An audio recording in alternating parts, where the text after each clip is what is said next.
तो hello guys, तो मुझे किसी कहवा सिचुएसन ना कहीं ना एबे आसिकी 6:15 6:15 मुझे एग्जाम सारिकी जस्ट एबे आसुची देखिपार यूनिफॉर्म पिंधि। तो एबे जस्ट एग्जाम सारिकी मु आसिली। तो एग्जाम सारिकी आसला टाइम रे तापर पिंकी आउ चाइना से दी जन किसी खाई ना तो डोर खोलिला माने आराम से आसिकी से चुपचाप आसी बसिकी खाली चिल्ला चिल्ली गले। तो से भी खाइबा दिहब। तो आज हूँ डे 7। तो सकाल मुझे भिड कर कहीं मोर आज एग्जाम। तो एग्जाम पे पड़े जाइली। तो एग्जाम सारिकी एबे जस्ट आसिकी वीडियो हूँ करुँची।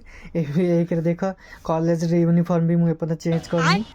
तो चेंज करनी जेहेतु डे 7 मुझे देखनी कि एक्चुअली पिंकी छुआ केते डेभलपमेंट कर। तो देखा देखु। तो आज डे 7 रे तो इम्प्रूव होती केते।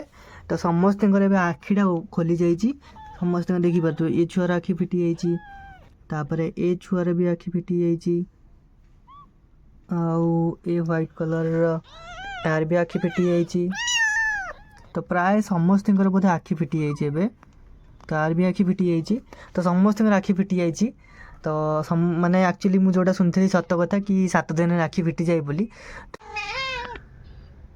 आपको देख पारे ये खायापी चलिए। माँ सीट बस चुपचाप ताकू भी खायापी दिहब। ठीक अच्छे गाइज। तो मुझे मो कम सारी तो कॉलेज ड्रेसटा बंधे सारिकी मुझे ठीक से फ्रेश फास हो सारी से भी खायापी दिए। आगे खायापी देकी मुझे फ्रेश हो। तो पुणी देखा नेक्स्ट व्लॉग रे।